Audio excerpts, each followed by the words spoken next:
বাংলা নববর্ষ উপলক্ষে রাজশাহীতে অনুষ্ঠিত হচ্ছে ঐতিহ্যবাহী লাঠি খেলা। নগরীর আলুপট্টি মোড় এলাকায় আছেন সহকর্মী শাহিন আলম। সরাসরি যাব তার কাছে।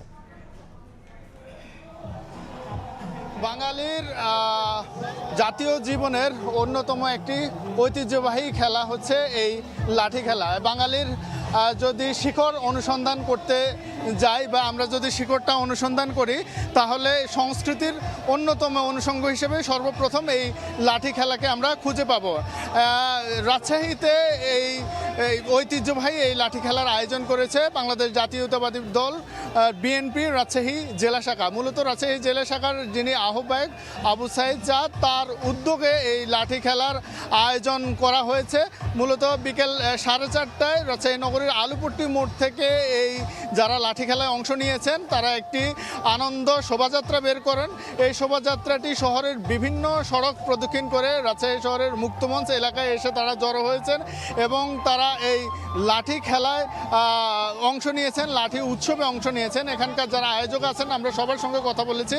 আয়োজকরা আমাদেরকে জানিয়েছেন আসলে আমাদের যারা পূর্বপুরুষ রয়েছেন, জমিদাররা রয়েছেন, তারা এই লাঠির মাধ্যমে নিজেদের শক্তির জানান দিতেন এবং এই লাঠির মাধ্যমে তারা বিভিন্ন শত্রুদেরকে আসলে মোকাবেলা করতেন। যুগ যুগ ধরে এই লাঠির মাধ্যমে তারা আসলে শোষক শ্রেণীর বিরুদ্ধে তারা কথা বলে গেছেন, এমনটি তারা কিন্তু আমাদের জানিয়েছেন। এই ঐতিহ্যকে আসলে টিকিয়ে রাখতে, এই ঐতিহ্যকে ধরে রাখতে এমন খেলার আয়োজন করেছেন।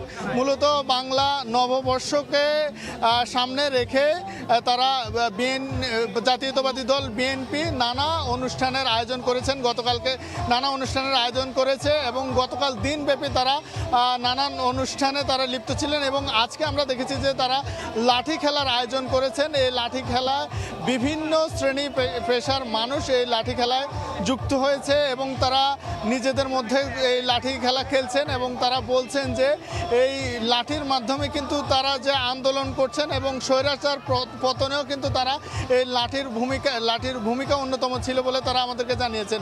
মূলত এই লাঠি খেলা এখনকার সময় না, এটি আমাদের পূর্বপুরুষরা কিন্তু এই লাঠি খেলা খেলতেন এবং জমিদারদের এবং শোষক শ্রেণীর বিরুদ্ধে লাঠি ছিল একটি অন্যতম প্রতীক। তো এই ছিল আমার কাছে রাজশাহী থেকে যা লাঠি খেলা অনুষ্ঠিত হচ্ছে তার সর্বশেষ খবর।